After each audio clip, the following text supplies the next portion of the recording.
Estamos con el arzobispo de Rosario, Monseñor Eduardo Martín, como te adelantábamos recién.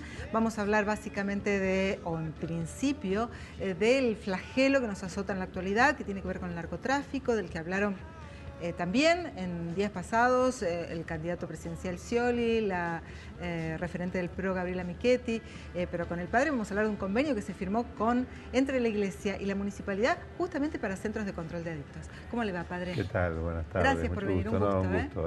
Padre, bueno, recién hablábamos fuera del micrófono cómo surge esta idea a partir de alguna manera, un reclamo suyo para que el Estado se involucre en esto. Claro. Surge la asociación con la municipalidad. Sí, a raíz de una, bueno, ustedes tienen que ver, porque viene el periodista y te pregunta. Entonces, si no venía el periodista, uno a lo mejor no lo decía.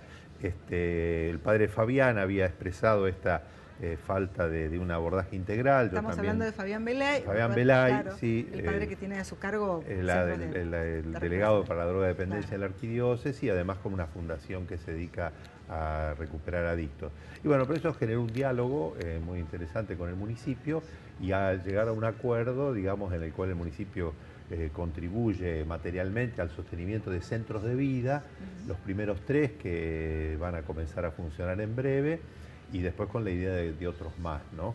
De tal modo que la atención a los adictos no esté solo en un lugar, sino en los distintos lugares o barrios de la ciudad, ¿no?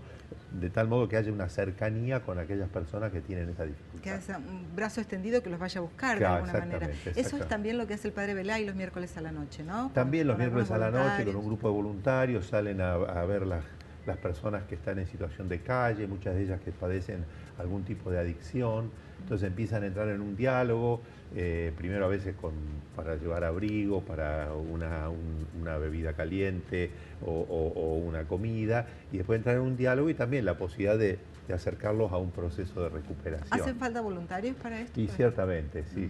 El padre tiene un buen equipo de voluntarios, pero evidentemente siempre son necesarios, ¿no? Porque usted me decía recién, no solamente hace falta dinero para pagar a mucha gente que trabaja, sino también hace falta mucho amor. Y mucho amor, sí, digo, las dos cosas. Evidentemente hay alguien que tiene, esto implica tiempo, y por lo tanto personas que dediquen su tiempo y que a lo mejor merecen su sueldo, ¿no es cierto? Pero evidentemente que hay que poner algo que es un plus, que es la gratuidad, ¿no? Y que es muy importante en la vida. En realidad las cosas más valiosas de la vida son fruto de la gratuidad, ¿no? Arzobispo, ¿alcanza con estos 3 centros? ¿Hace falta mucho más? Porque la respuesta parece rápida, veloz de parte del Estado municipal, pero para una ciudad donde el narcotráfico, como decía Susana, ha penetrado tan fuertemente, da la impresión de que con esto no alcanzaría. ¿Usted qué presunción tiene? Evidentemente, a ver, a nivel de la Iglesia también hay otra asociación fundada por laicos, ¿no? No por sacerdotes, pero los sacerdotes colaboran. El obispado en Cañada de Gómez hace un comodato con ellos para darles la estructura donde funciona, que es la Asociación Nazaret, de más de 20 años que trabaja aquí, y también tiene un centro aquí en la ciudad. Y después ahora el padre Cacho Prati, de la parroquia Asunción de la Virgen de Fisherton, están a pocos días de inaugurar también un centro de rehabilitación para drogodependientes, ¿no? También hay otras iglesias que hacen su trabajo, también el Estado, creo que aquí en Granadero Baigorria han inaugurado hace poco un centro también, o en estos meses pasados. Evidentemente que hay distintas iniciativas, ¿no? Pero no llegan a cubrir toda la demanda. Por otra parte, está el tema del narcotráfico, que uno no sabe primero si existen los drogadictos porque existe la oferta, o existe la oferta porque existen los... Y eso es un papel evidentemente del Estado, ¿no? Nosotros las entidades como la Iglesia u otras asociaciones no están en condiciones de afrontar, ni nos compete para nada eso, ¿no?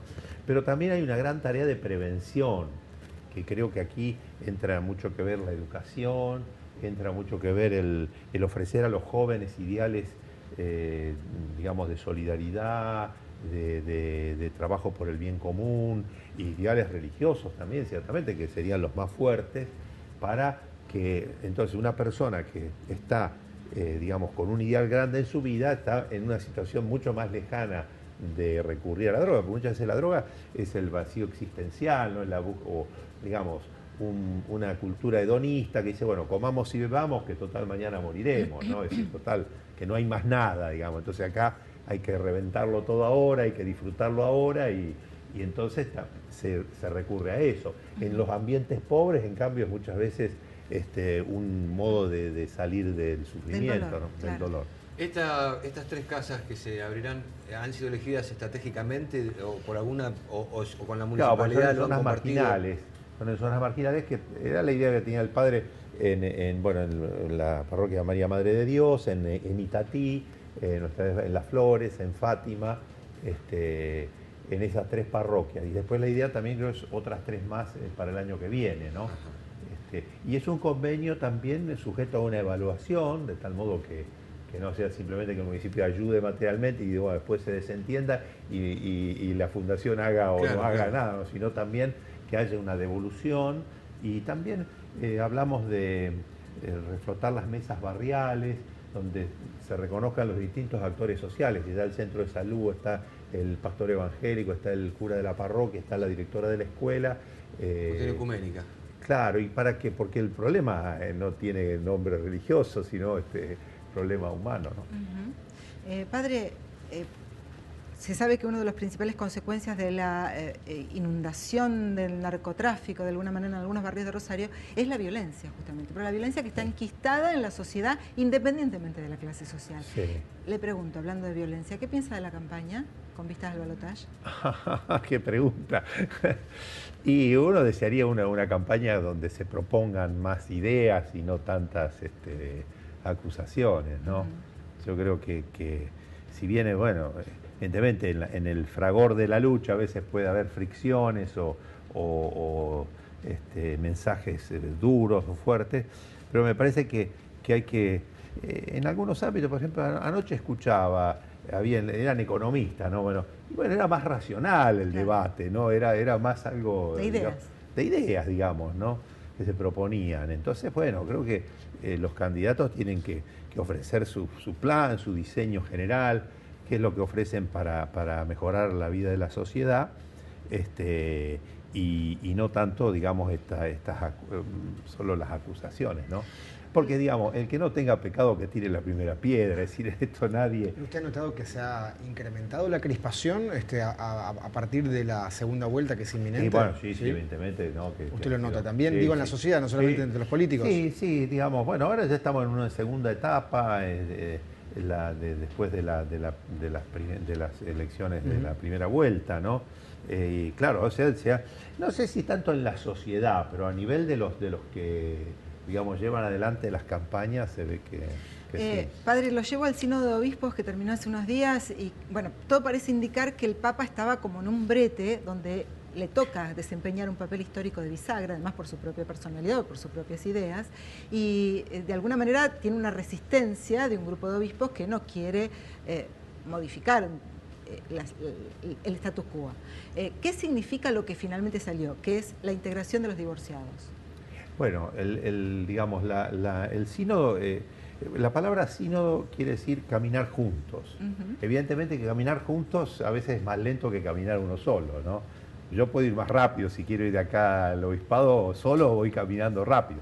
Si tenemos que ir 20 juntos, vamos seguro más despacio. La Iglesia quiere caminar juntos, por eso esta reunión de los obispos, donde se pudieron exponer, digamos, el pensamiento, la diversidad, la pluralidad que hay dentro de la Iglesia, ¿no? Y ciertamente que hay una consigna clara: la familia está en crisis, a la familia hay que ayudarla, la Iglesia tiene que estar más cerca de la familia y acompañar a aquellas personas que están padeciendo dificultades en su vida familiar, ya sea en el matrimonio en sí mismo, ya sea en los niños o los ancianos. El Papa insiste mucho en los niños y en los ancianos. Entonces, y también aquellas situaciones en las cuales el proyecto familiar se ha roto, digamos, ¿no? Y entonces, ¿cómo la Iglesia quiere hacer que todas estas personas se sientan integradas en la vida de la Iglesia? ¿Pero se les da la comunión o no? No, el documento no dice nada, pero son propuestas en primer lugar al Papa. El Papa es el que definirá. ¿Y si usted tiene que darle la comunión a una persona divorciada, se lo da o no? Habría que ver caso por caso. Bien. Sí, no va a haber una cosa, es decir, mañana todos los que se han divorciado y vuelto a casar pueden comulgar, ¿no? Porque, digamos, hay diversas situaciones, ¿no? Hay una circunstancia es un cónyuge inocente, de alguien que ha sido culpable en la ruptura. Otra cosa es, a veces también lo que sí habla la propuesta es hay situaciones subjetivas en las cuales el grado de responsabilidad en las decisiones era menor y por lo tanto no ha cometido una falta grave, etcétera, ¿no? Entonces, más bien se invita a hacer un proceso personal con el confesor, ¿no? Gustavo, la última.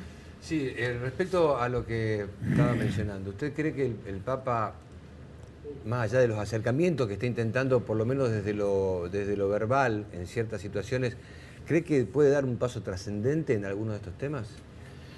Bueno, esa es la... el celibato y tantos otros temas como pendientes. Creo que, claro, el Papa ya ha dado pasos, por ejemplo, respecto aún anticipándose al sínodo, respecto de las nulidades matrimoniales. Ustedes saben que en la Iglesia están hay un proceso por el cual una persona puede pedir que se declare nulo su matrimonio, es decir, que nunca ha existido el sacramento del matrimonio. Esto implicaba dos instancias. En realidad lo facilitó. Ha facilitado el proceso para que se haga justicia con mucha más celeridad. Ha suspendido la doble instancia, a no ser que una de las partes apele, y en casos evidentes da una potestad al obispo para que el obispo determine directamente. Entonces esto ciertamente va a traer una celeridad en los casos que hay planteados, ¿no? Eso ya es un paso importante, ¿no? Casi le digo Papa. Padre, tenemos que despedir, pero antes le quiero hacer una pregunta. ¿Vio el partido anoche? Un pedacito. ¿Es hincha de Boca usted? Soy hincha de Boca, ¿Qué opina? Pero objetivamente el árbitro se equivocó, o no sé si se equivocó, pero digamos, arbitró mal, digamos, ¿no? ¿Y ahora qué esperamos? ¿Justicia divina esperamos? Y no, esto, no el 2004 jugamos, ahora... Sí. Pero ¿Lo nombramos gestor o no? El número, Gracias por venir. Bueno, gracias a ustedes.